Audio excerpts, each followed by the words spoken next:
구약성경 창세기 32장 1절에서 12절까지 우리 한 목소리로 함께 봉독합니다. 야곱이 길을 가는데 하나님의 사자들이 그를 만난지라. 야곱이 그들을 볼 때에 이르기를 이는 하나님의 군대라 하고 그 땅 이름을 마하나임이라 하였더라. 야곱이 세일 땅 에돔 들에 있는 형 에서에게로 자기보다 앞서 사자들을 보내며 그들에게 명령하여 이르되 너희는 내 주 에서에게 이같이 말하라.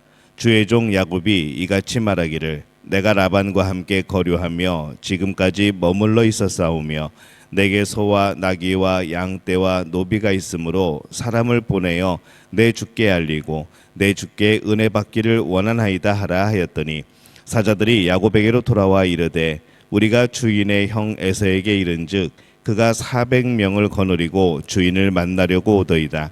야곱이 심히 두렵고 답답하여 자기와 함께한 동행자와 양과 소와 낙타를 두 떼로 나누고 이르되 에서가 와서 한 떼를 치면 남은 한 떼는 피하리라 하고 야곱이 또 이르되 내 조부 아브라함의 하나님 내 아버지 이삭의 하나님 여호와여 주께서 전에 내게 명하시기를 내 고향 내 족속에게로 돌아가라 내가 내게 은혜를 베풀리라 하셨나이다. 나는 주께서 주의 종에게 베푸신 모든 은총과 모든 진실하심을 조금도 감당할 수 없사오나 내가 내 지팡이만 가지고 이 요단을 건넜더니 지금은 두 때나 이루었나이다. 내가 주께 간구하오니 내 형의 손에서 에서의 손에서 나를 건져내시옵소서. 내가 그를 두려워함은 그가 와서 나와 내 처자들을 칠까 겁이 나기 때문이니이다. 주께서 말씀하시기를 내가 반드시 내게 은혜를 베풀어 내 씨로 바다에 셀 수 없는 모래와 같이 많게 하리라 하셨나이다. 아멘. 할렐루야. 하나님의 은혜가 오늘 새벽에 하루의 첫 시간을 주 앞에 드리는 우리 믿음의 가족들에게 함께 하시기를 예수님의 이름으로 축원합니다. 오늘 본문은 야곱이 에서와 이제 만나게 되는 이제 그런 장면입니다. 야곱은 삼촌 라반과의 관계가 잘 정리가 됩니다. 근데 이제 사실은 더 큰 장애물이 있죠. 형 에서와의 관계 정리가 남아 있습니다. 과연 이 난관을 잘 헤쳐나갈 수 있을까 이제 생각해 보는 거죠. 근데 이 끝까지 이 말씀 속에서 보는 것은 이 야곱이 하나님의 약속을 믿고 있습니다. 그래서 도망가지 않고 폭풍의 중심부 속으로 그가 걸어 들어갑니다.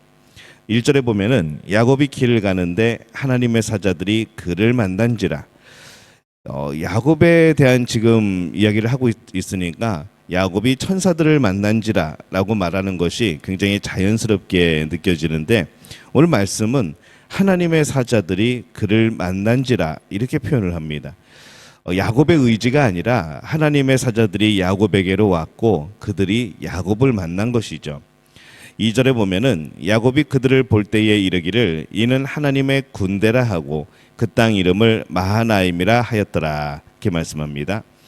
하나님의 군대라고 불렀습니다. 왠가 하면은 이 군대로 번역한 이 단어가 군대로 번역하는 이제 그런 경우들도 있지만은 기본적으로 어떤 무리, 어떤 캠프, 어떤 무리 그렇게 이제 번역을 하는 또 그런 뜻을 가지고 있습니다. 그러니까 이 천사들의 숫자가 많았던 것이죠. 그래서 이 야곱은 그 모습에 신기하여서 하나님의 천사의 무리라고 그렇게 군대라고 그렇게 표현을 한 겁니다. 그래서 이 하나님께서 천사들을 보내셔서 이 야곱과 함께 하심을 보여주신 것이죠. 야곱은 그 땅 이름을 마하나임이라고 부르게 됩니다. 이 마하나임은 두 무리라는 그런 뜻입니다. 어떤 사람은 이 하나의 캠프가 이 두 떼라고 말하기도 하지만은 이제 뭐 그것은 오역 같고요. 앞부분에서 하나님의 캠프, 하나님의 사자의 무리라고 할 때에 이게 단수로 되어 있습니다. 그러면 여기서는 이제 복수를 사용한 이유가 아마 야곱 자신의 무리 그리고 하나님의 사자들의 무리 그래가지고 이 마하나임 이제 두 무리를 이렇게 표현하는 그런 것으로 이제 생각이 되어집니다. 이 야곱의 눈에는 자신의 무리들만 자신의 일행들만 있는 줄 알았는데 눈을 들어 보니까 이 천사들의 무리가 하나 더 있었던 것이죠. 이 야곱은 하나님께서 보내신 이 천사의 무리들을 보았을 때 자신의 사자를 에서에게로 먼저 보내는 그런 지혜를 생각해냅니다. 3절에 보면은 야곱이 세일 땅 에돔 들에 있는 형 에서에게로 자기보다 앞서 사자들을 보내며 이렇게 말씀을 합니다. 하나님의 마음을 이 천사들을 보내셔서 자신이 알게 하셨듯이 자신의 마음을 사자들을 보냄으로 인하여서 에서에게 알리는 지혜를 생각해낸 것이죠. 4절에 보면은 그들에게 명령하여 이르되 너희는 내 주 에서에게 이같이 말하라. 주의 종 야곱이 이같이 말하기를 내가 라반과 함께 거류하며 지금까지 머물러 있었사오며 자신을 한껏 낮추고 있는 이 야곱의 모습을 보고 또 에서를 정말 높여서 부르는 그런 모습을 보입니다. 그렇게 사람들이 갔다 왔는데 이제 보고는 조금 이게 어두운 보고를 합니다. 6절에 보면은 사자들이 야곱에게로 돌아와 이르되 우리가 주인의 형 에서에게 이른즉 그가 400명을 거느리고 주인을 만나려고 오더이다. 이 400명이나 되는 사람을 데리고 오는 것은 이게 그냥 오는 것은 아니겠죠. 싸우려고 오는 걸 겁니다. 이 야곱은 이제 걱정이 이제 많이 산더미 같이 쌓입니다. 야곱은 에서와의 대화가 쉽지 않음을 깨닫죠. 그래서 만일의 사태에 대비하여서 7절에 보면 이렇게 말씀을 합니다. 야곱이 심히 두렵고 답답하여 자기와 함께한 동행자와 양과 소와 낙타를 두 떼로 나누고 자신과 함께하는 사람을 이제 두 무리로 나눕니다. 이 때라고 표현하는 것이 앞에서 나오는 이 캠프, 무리 이와 같은 단어이죠. 군대. 그래서 그는 계속해서 이 마하나임을 생각하고 지금 움직이고 있는 겁니다. 이 야곱은 자신이 서야 하는 곳이 바로 하나님 앞인 것을 그는 깨닫습니다. 그래서 9절에 이렇게 고백을 하죠. 야곱이 또 이르되 내 조부 아브라함의 하나님 내 아버지 이삭의 하나님 여호와여 주께서 전에 내게 명령하시기를 내 고향 내 족속에게로 돌아가라 내가 내게 은혜를 베풀리라 하셨나이다. 내 아버지 이삭의 하나님 여호와여 이렇게 말을 합니다. 그가 하나님 앞에 서는 것이죠. 우리 또한 이 하나님 앞에 서야 합니다. 늘 서야 합니다. 늘 하나님 앞에서 살아가야 되는 그런 존재인 것이죠. 또 늘 하나님 앞에 고백하는 그런 존재여야 합니다. 그래서 우리가 하나님 앞에 서는 순간은 우리는 정말 지극히 하나님의 창조의 목적대로 살아가는 그런 모습이 되어지는 겁니다. 우리가 하나님 앞을 떠나 살아간다는 것은 창조의 의도의 목적과 모습이 아닌 것이죠. 주께서 전에 내게 명하시기를 내 고향 내 족속에게로 돌아가라 내가 내게 은혜를 베풀리라 하셨나이다. 이 야곱의 고백 속에서 지금 자신이 지금 가나안에 돌아온 이유는 하나님의 명령 때문이다 라고 고백하는 겁니다.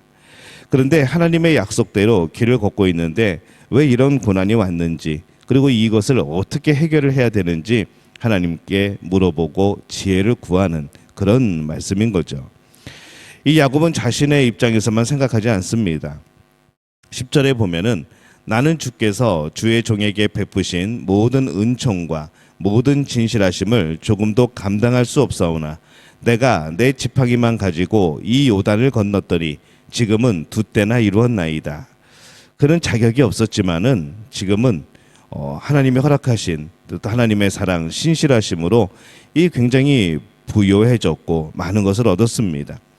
또 근데 지금의 어려움뿐만 아니라 지금까지 걸어온 은혜 길을 생각하면은 지금 상황이 아니라 전해 주셨던 또 은혜를 기억하면서 이 생각의 균형을 잡는 것이죠. 이 생각의 균형을 잡는다는 것 이것이 참 중요합니다. 어려움에만 시선을 고정시키고 그것으로 모든 것을 판단하는 것이 아니고 하나님이 주셨던 은혜의 길들을 생각해내고 또 그래서 신앙의 균형을 이루고 또 좋을 때는 또 어려움에 닥쳤을 때에 하나님께서 도우신 것을 기억하면서 또 교만하지 아니하고 또 겸손하게 그 길을 걸어가고 그래서 우리의 신앙생활은 좌로나 우로나 치우치지 않는 그런 신앙생활이 되어야 된다는 것이죠. 야곱은 하나님께서 보여주신 지혜로 자신의 무리를 두 무리로 나눌 뿐만 아니라 자신의 행동에 있어서도 지혜와 은혜 이 두 가지 균형을 잘 맞추어가는 모습을 보입니다. 그 방법은 하나님 앞에 온전히 엎드리는 것이죠. 야곱이 곤경에 처했을 때 하나님께서 그 천사들을 보내셔서 함께 하심을 보게 하였고 그곳에서 야곱은 마하나임의 지혜를 얻었고 그래서 형에게 사자들을 먼저 보내서 화해를 시도합니다. 또한 하나님 앞에서 기도하죠. 이 일에 대해서도 이 마하나임의 지혜가 그에게 있는 겁니다. 그가 무엇을 하든지 하나님께서 함께 하심을 믿었고 그래서 기도합니다.